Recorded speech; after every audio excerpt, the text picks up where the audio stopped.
तो प्रयागराज से बड़ी खबर का रुख कर लेते हैं। उमेश पाल मर्डर केस में छापेमारी, अतीक अहमद के ठिकानों पर पुलिस की छापेमारी।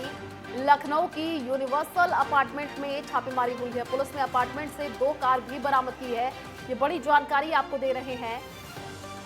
लखनऊ की यूनिवर्सल अपार्टमेंट में छापेमारी हुई है, ये बड़ी अपडेट। पुलिस ने अपार्टमेंट से 2 कार बरामद की है। तो प्रयागराज से बड़ी जानकारी, उमेश पाल मर्डर केस में छापेमारी हुई है। अतीक अहमद के ठिकानों पर पुलिस की छापेमारी। लखनऊ की यूनिवर्सल अपार्टमेंट में छापेमारी, ये बड़ी जानकारी आपको दे रहे हैं। पुलिस ने अपार्टमेंट से 2 कार बरामद की है। तो प्रयागराज से बड़ी जानकारी, उमेश पाल मर्डर केस में छापेमारी। अतीक अहमद के ठिकानों पर पुलिस की छापेमारी। तो लखनऊ की यूनिवर्सल अपार्टमेंट में छापेमारी हुई है, ये बड़ी जानकारी। पुलिस ने अपार्टमेंट से 2 कार भी बरामद की है। प्रयागराज से बड़ी अपडेट आपको दे रहे हैं। उमेश पाल मर्डर केस में छापेमारी हुई है। अतीक अहमद के ठिकानों पर पुलिस की छापेमारी। लखनऊ की यूनिवर्सल अपार्टमेंट में छापेमारी हुई है। पुलिस ने अपार्टमेंट से 2 कार बरामद की है। प्रयागराज से बड़ी जानकारी, उमेश पाल मर्डर केस में छापेमारी हुई है। अतीक अहमद के ठिकानों पर पुलिस की छापेमारी।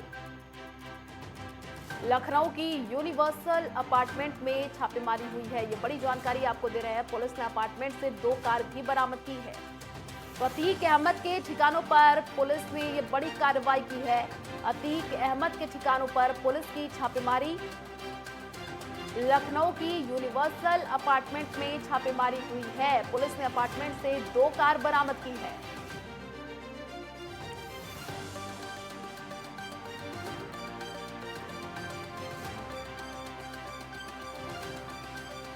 तो लखनऊ की यूनिवर्सल अपार्टमेंट में छापेमारी।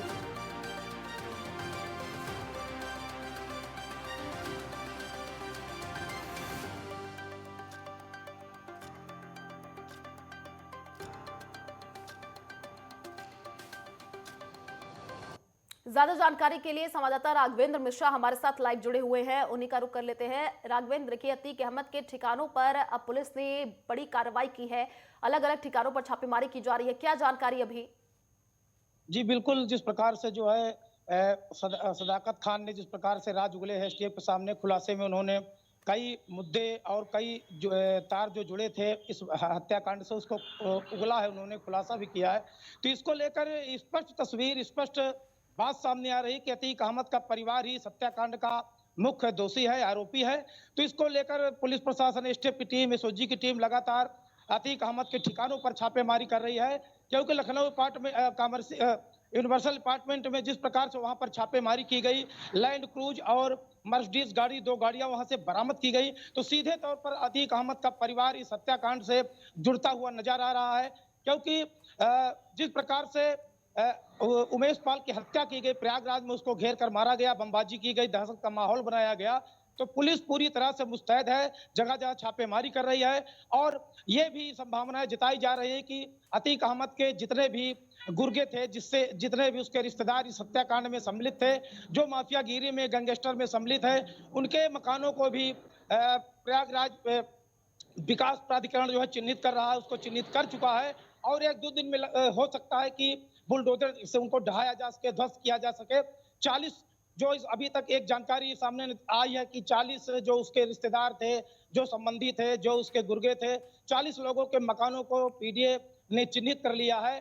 और जो शहरी क्षेत्र और ग्रामीण क्षेत्र में जो भी उसकी अवैध संपत्तियां हैं, जो उसके रिश्तेदारों की, उसके सहयोगियों की जो भी संपत्तियां हैं, उसको भी ध्वस्तीकरण की कार्रवाई जिला प्रशासन और पीडीए द्वारा की जाएगी। तो जिस प्रकार से छापेमारी की जा रही उमेश पाल हत्याकांड को लेकर, तो प्रयागराज में जो मर्डर हुआ, इसको लेकर बरेली से लेकर गाजीपुर से लेकर तमाम शहरों से लेकर, हालांकि नेपाल बॉर्डर तक जो है पुलिस जो है छापेमारी कर रही है। राघवेंद्र, आपको यहाँ पर रुकना चाहेंगे, एक बड़ी जानकारी दर्शकों को दे दे। प्रयागराज से बड़ी अपडेट, उमेश पाल हत्याकांड मामले से जुड़ी हुई है जानकारी। सदाकत खान की न्यायिक अभिरक्षा मंजूर। सदाकत की 14 दिनों की न्यायिक अभिरक्षा मंजूर। 13 मार्च को मामले में अगली सुनवाई होगी। एसआरएन अस्पताल में सदाकत का इलाज चल रहा है। हत्याकांड की साजिश में सदाकत खान शामिल था, तो ये बड़ी जानकारी आपको दे रहे हैं। 13 मार्च को मामले में अगली सुनवाई होगी। तो सदाकत खान की न्यायिक अभिरक्षा मंजूर। सदाकत की 14 दिनों की न्यायिक जो अभिरक्षा है वो मंजूर की गई है। 13 मार्च को मामले में अगली सुनवाई होगी।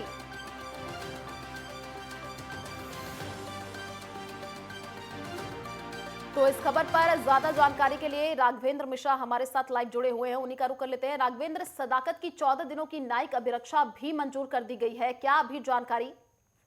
जी बिल्कुल, जो है 14 दिनों के लिए उसे जो है रिमांड पर कर दिया गया है। मजिस्ट्रेट ने 14 दिनों के लिए पुलिस अभिरक्षा में उसे सौंप दिया है, क्योंकि उसका इलाज चल रहा है सारण हॉस्पिटल में।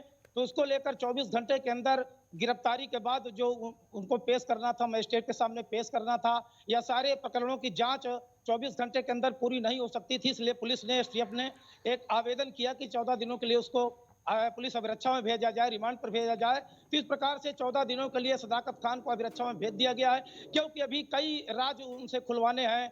एसटीएफ और पुलिस की टीम, जो भी कानून की टीम उनके साथ लगी हुई है, पुलिस प्रशासन लगी हुई है, तो उसके माध्यम से कई राज खुलवाने हैं। तो 24 घंटे में ये चीज संभव नहीं थी, इसलिए 14 दिनों के लिए न्यायिक हिरासत की मांग की गई थी, जिसको कोर्ट ने मंजूर कर दिया गया है। अब 14 दिनों के लिए